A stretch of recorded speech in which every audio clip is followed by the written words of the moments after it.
I'm really delighted to give you an update on what we have been doing with this project. So these are our team members. The postdocs are Carolina, Alex, and Vu, Sherry, and Hu Zhao.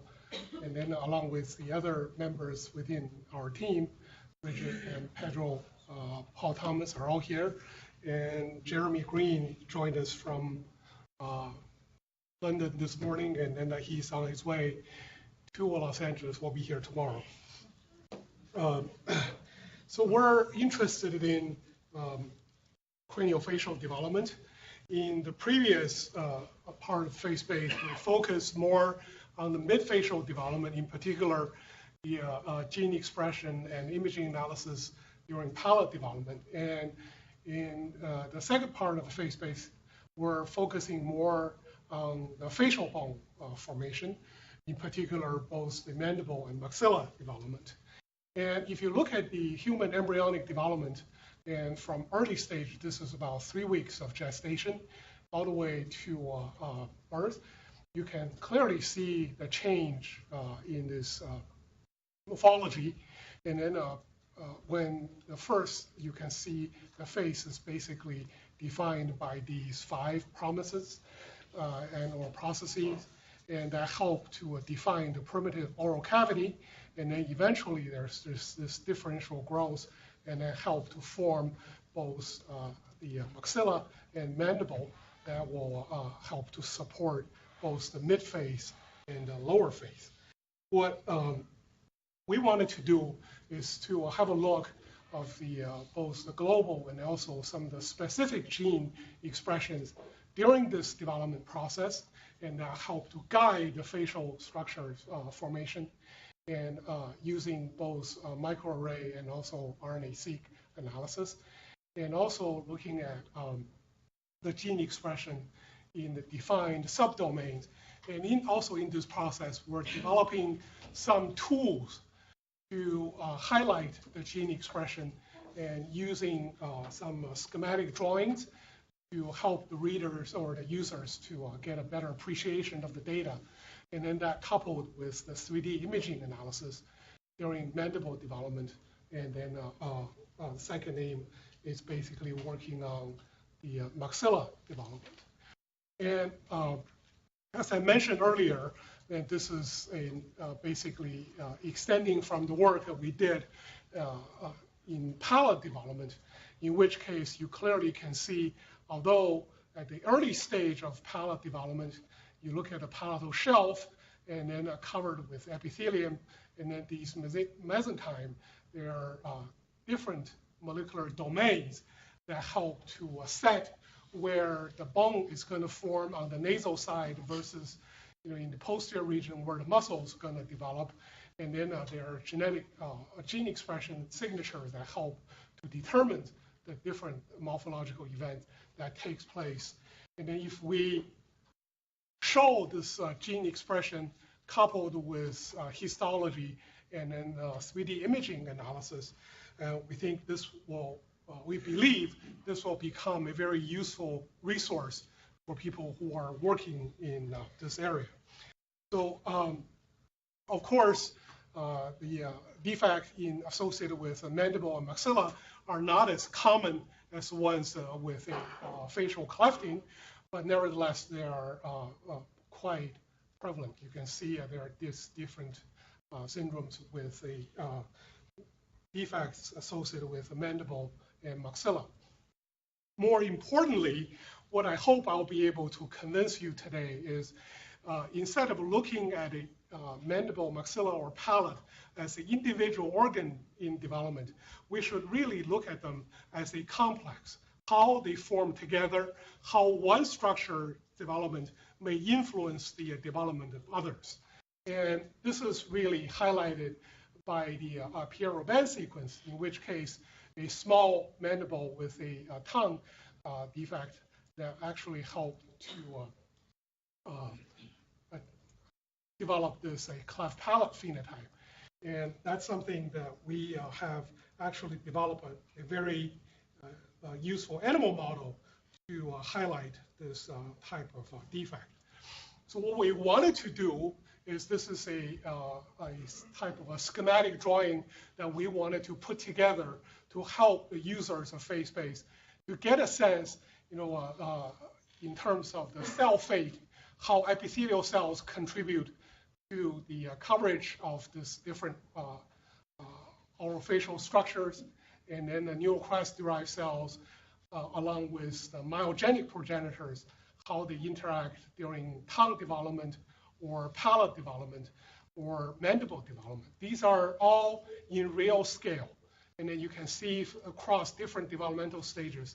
And we wanted to link this with gene expression so you get to see how the cells distribute and then interact with each other at the same time, coupled with the gene expression process. So hopefully this will play.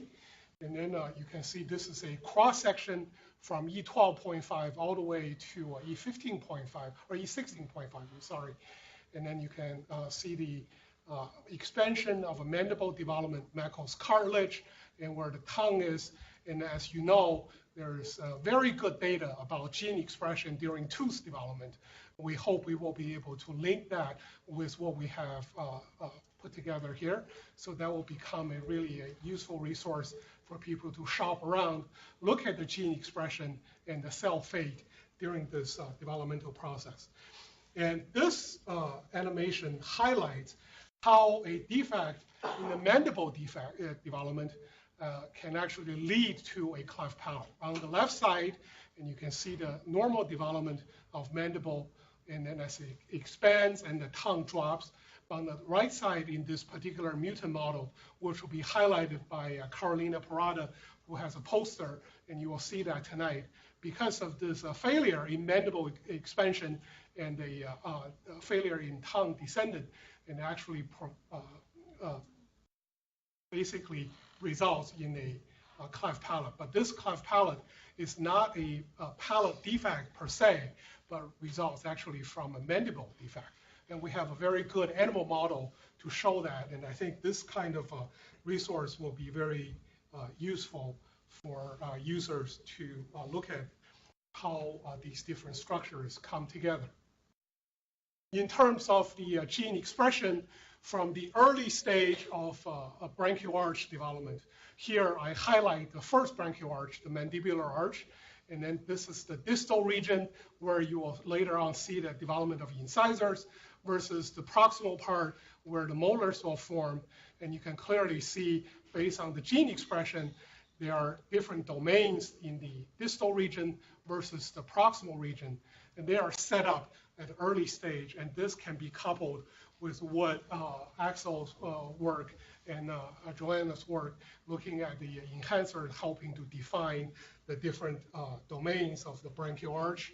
And then what we have generated more recently are these gene expressions, and then based on the in situ analysis on sections, and then Carolina basically made these drawings, schematic drawings, to show where the gene is expressed during mandible development in reference to Meckel's cartilage and mandible. So make it really easy for user to search and to find where each one of these genes is expressed in reference to the normal histology.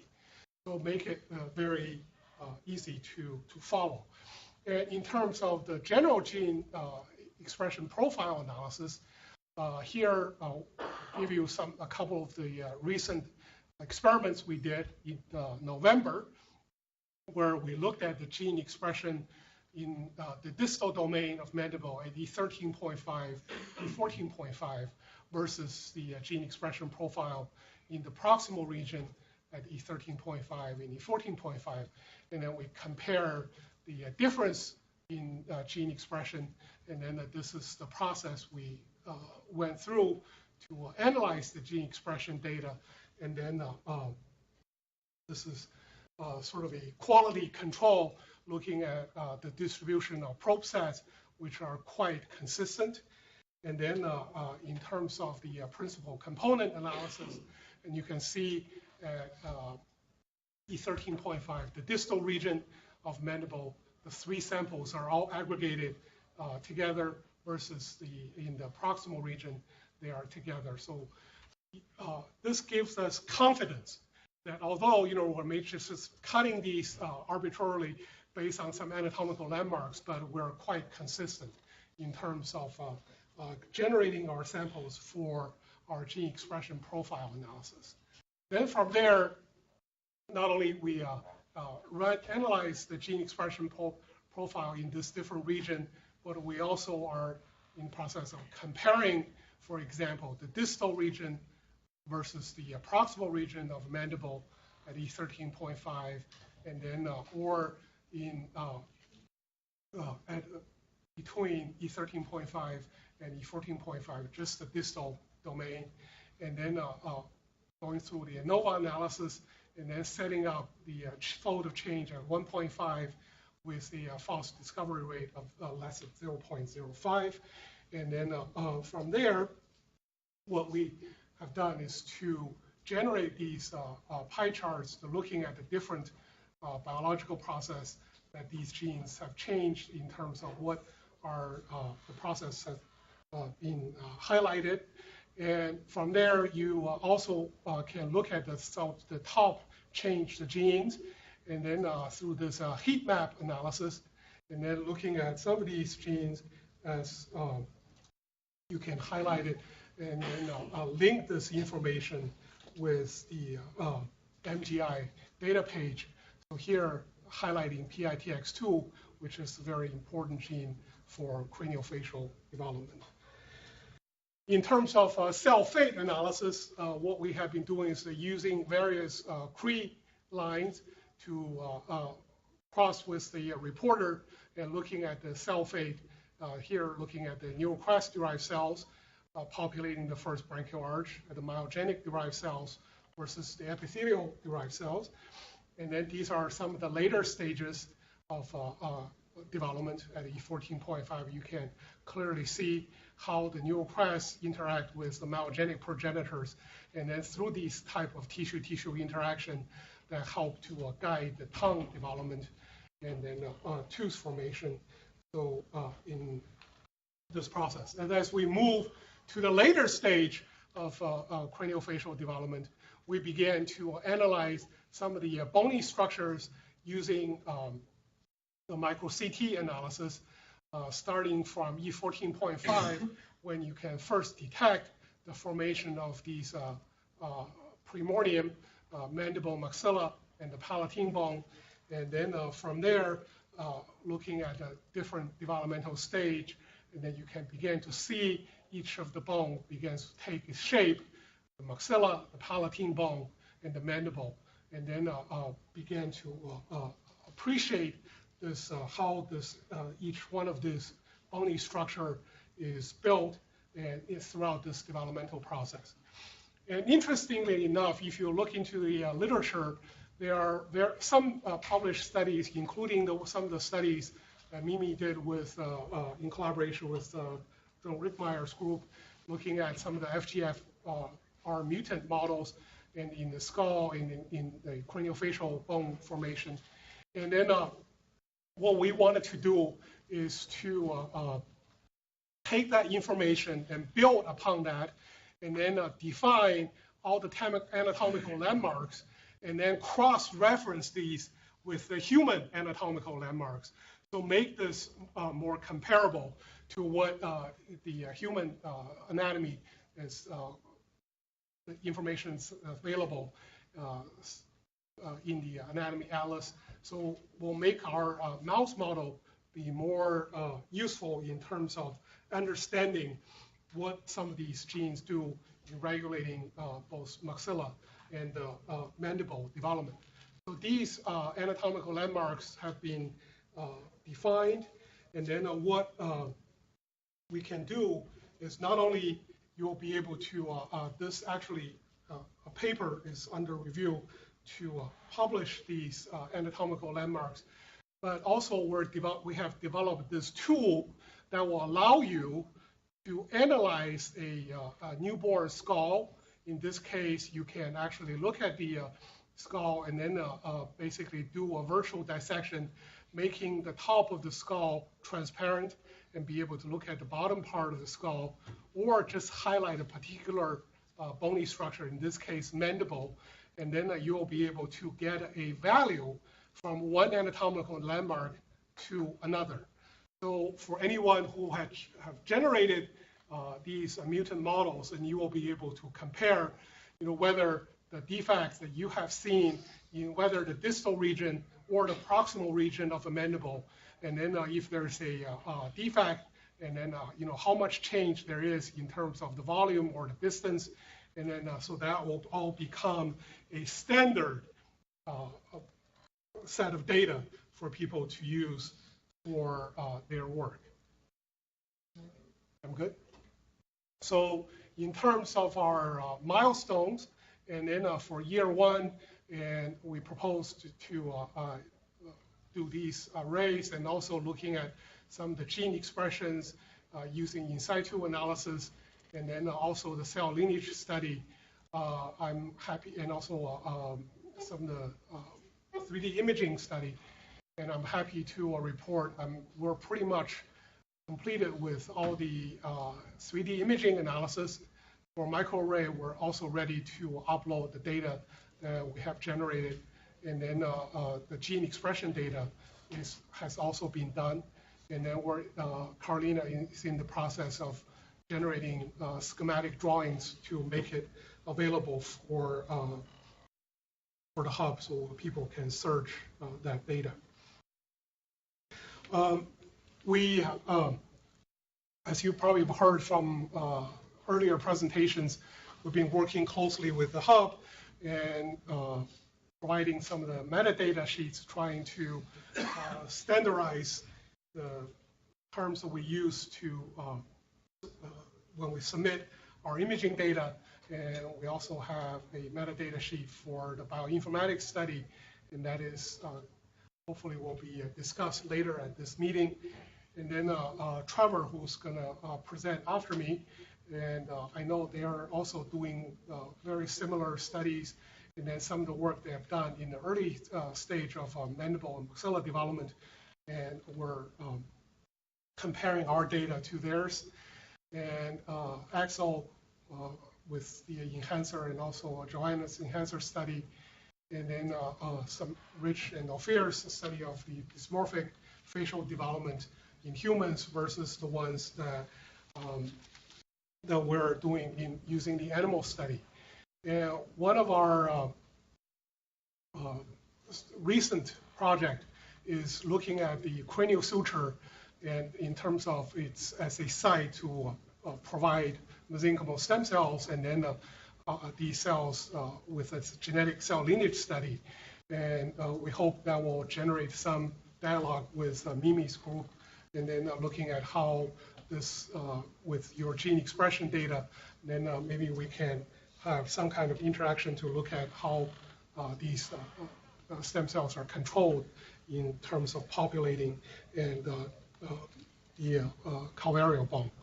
And then, of course, the ontology and the other projects that I haven't really mentioned.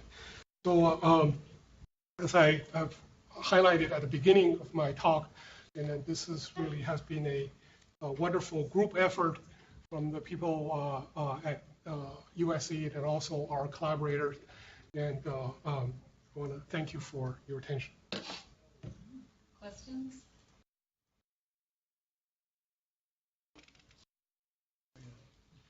I don't, maybe you already said this, but how did you segment out those 3D structures from the raw image data, the ones that you had already labeled in the mouse? Oh, it's a computer. So the question was, how do we segment out a particular bony structure from the whole skull and then put anatomical landmarks on them? And we had a PhD student in the School of Engineering, Computer Science Department, who wrote a program for us to render each one as a highlighted bony structure. And then we put anatomical landmarks on each one of them. And then when you look at the whole skull, they're basically masked, but there are boxes you can check, and that will allow you to highlight that, and then also give you the volume if you wanted to measure the distance. These were all pre-entered from our study. So you automatically were able to segment out the bones? Yes, every one of them. Yes. Yes. I have a question that's related to that one, and it's on you mentioned that you could pick two of those landmarks, and it'll tell you like how far apart they are, or whether there's been the change and abnormalities. Do you have a basis for saying, if this ratio is over this amount, it's abnormal? Is there a Yeah, so the question was whether we only have the value of the distance between two given anatomical landmarks, or whether we have defined any parameters that will help to define normal versus abnormal. And at this point, we only have defined anatomical landmarks and also the value between two given anatomical landmarks. We have not done any work to say if it's a 25% reduction that's defined or 10% as a abnormal. No, we have not. Steve. So to follow up on that question, in order to be able to determine normal versus abnormal, you're going to have some range, some idea of the variance in a given population. So what's your sample size for the numbers you've got? Yeah. So what was the sample size of for our analysis? And what we had done based on our statistical analysis, each one of this was based on n equals 6.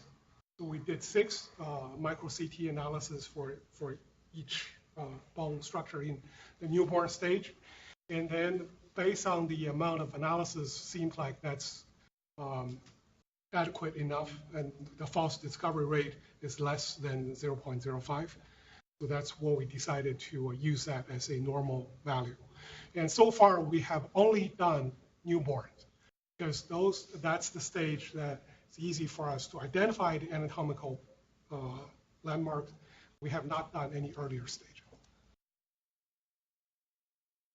Rich. In terms of FaceBase interactions, and more than FaceBase 2, I would think that your project would interface with Mary and my FaceBase 1 projects are still ongoing, and the GWAS data exist. We're going to update them in about a week or two, but they won't change much. And there are, I'm looking 1, 2, 3, 4, 5, 6, 7 mandibular landmarks for which genetic developmental or genetic data may be correlated. Yeah. So what Rich said was that this also our data can interact with the GWAS analysis that's going to be updated in a couple weeks.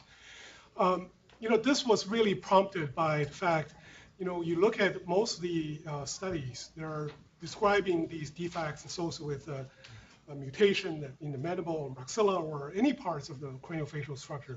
Most of the time, it's smaller, 20% or what. It's not very quantitative. And all of these values are generated so we can use this as a standard from this point on, and people can really easily use this as a standard value for their work and to facilitate the more of a quantitative analysis. So this just kind of brings up a notion which maybe we can come back to tomorrow in our discussions. But when you look at the data over time, you have so for your example, you said you had kind of made a judgment call about what to call normal for your particular study based on an N of 6. But later on, somebody else is going to come along and they're going to have data on a different background or with a different population or measured in the same lab, even on the same background. And so you want to have a way to combine those data and sort of have it be up to the user to decide what's normal versus abnormal and what sort of standard deviation cutoffs they might apply. And so that's something to think about in terms of user functionality to apply as you're integrating data across systems, is being able to go from different types of quantitative data that's seemingly similar, but really it's about the reference that's used for any given judgment of normality. Yeah, so the question was, as the data we have generated versus someone used a different genetic background mouse, and then they may have a different value, and then how do we integrate these two different data. I think this is really an evolving process, and then FaceBase is it's a living document, and we're building it as we go along, and then that will also give us the opportunity in the future to update our data and then be able to make that correction, if you will, and then so that can be more comprehensive to the various type of backgrounds that people are accustomed to use.